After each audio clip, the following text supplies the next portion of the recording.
YouTube, what did YouTube Down Home News TV? I am your man, Dre.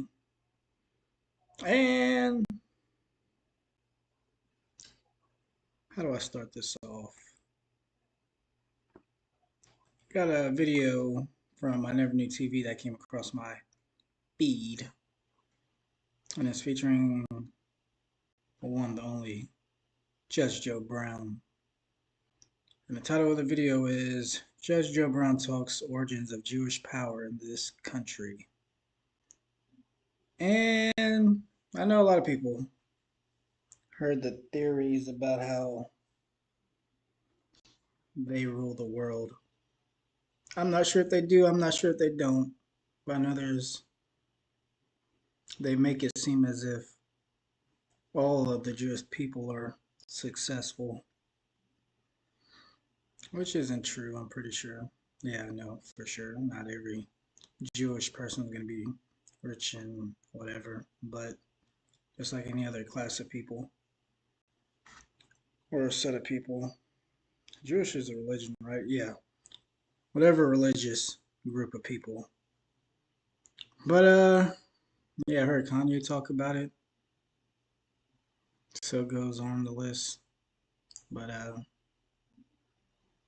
let's ch- let's check it out and see what Mr. Judge Joe Brown has to say. Shout out to Nerd TV. What are the origins of Jewish power where no one can say anything about them without having their career destroyed? In the Middle Ages, they made loans and they charged interest. Good Christians weren't supposed to charge interest because that's usury. They got into banking. They'd always been into banking because that's a Middle Eastern thing. It was set up in antiquity, the banking system that we now have internationally. So they got there up on the money aspect. You had people like Alexander Hamilton. He was raised as a Jew, born in Jamaica. And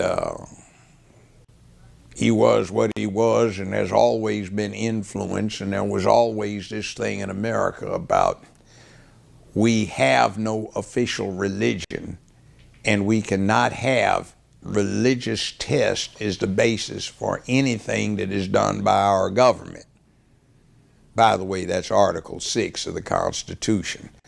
So we have an open playing field, and they also used us. That's what the NAACP was.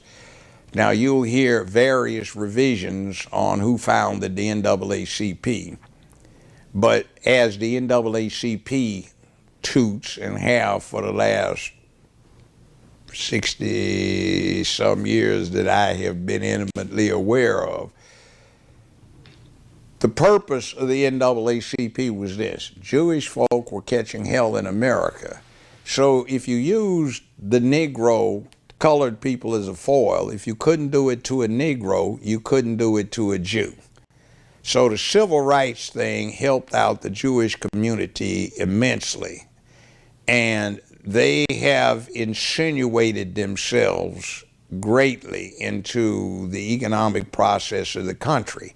Plus you have English presidents like Disraeli, one of the most powerful English prime minister. He was born a Jew, but he converted to Christianity. And since the thing is Christ was a Jew himself, and the whole basis of the hate is not so much racial as it is your religion, that blurs the distinction, because for the most part you can't tell anybody Jewish from anybody who is Christian, from anybody who is Islamic, based just on their appearance. So it's wide open in America.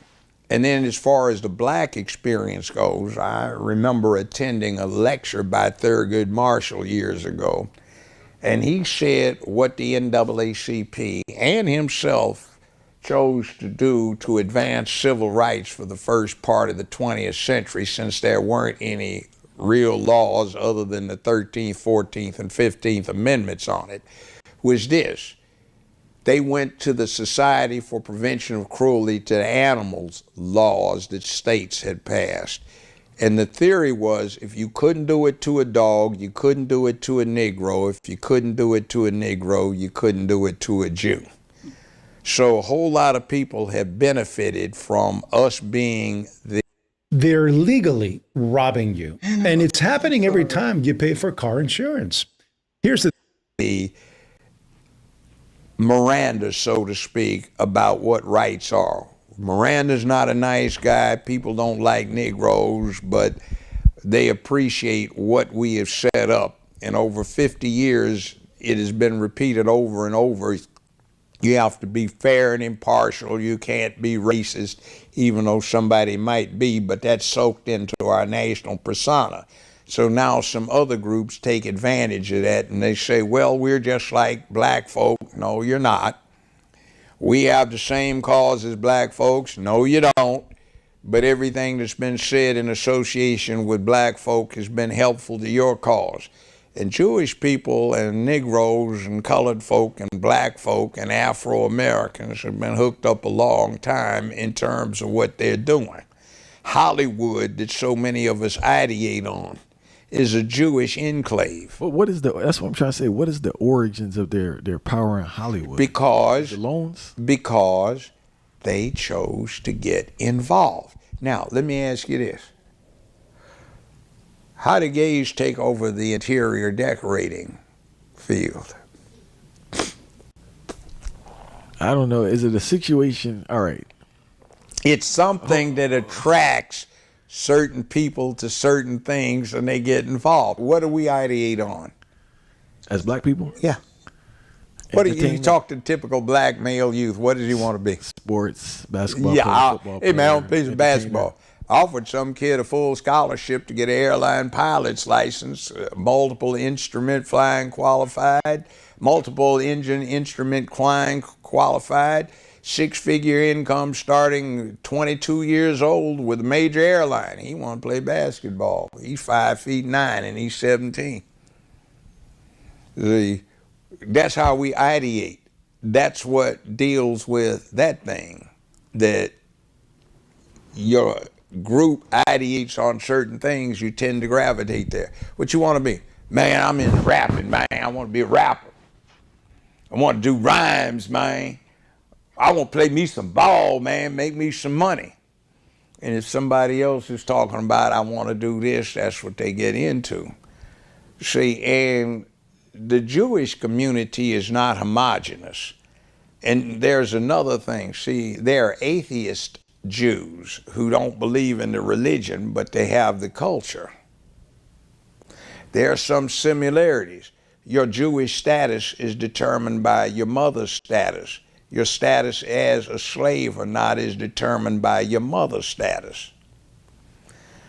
Jews have had a rough time in the world, but if you ever read the Old Testament and what happens after they have the Exodus from Egypt, a lot of what's in the Old Testament looks like they're doing ethnic cleansing to impose monotheism on the people they passed getting from Egypt back to the Promised Land. All kinds of things happen.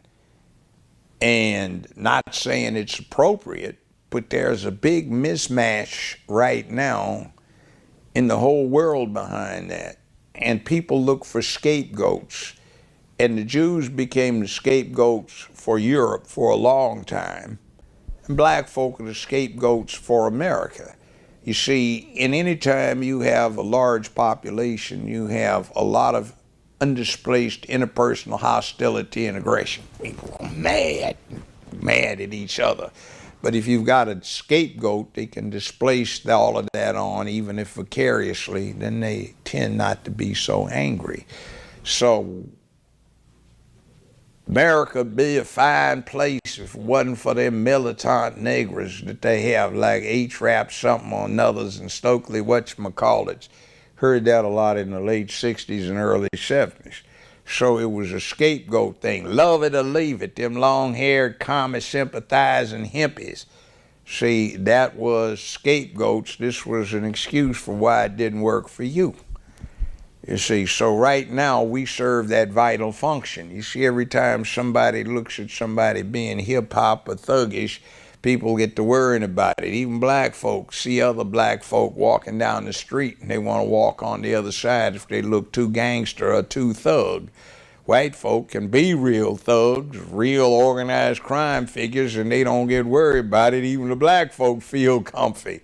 And then, you know, it certainly doesn't help when you're going to take your mother or your mother-in-law or your girlfriend or somebody you trying to court to a restaurant, and somebody's yelling from one side of the park, like, hey, man, you knock it out last night, man. You did with Tommy Deacon, man. Was it good, man? Like, do you have to share? Really? Come on, tone it down.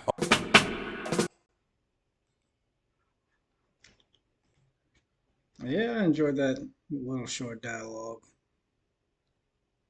And I could say I fell into that cultural trap amongst African Americans wanting to play sports when I was growing up. Although I never really took it serious. Never really took it serious, but that was one of my aspirations. But I didn't like it after high school. Once we got to college, I had two-a-days. And I don't know. It just didn't set right with me playing sports anymore. But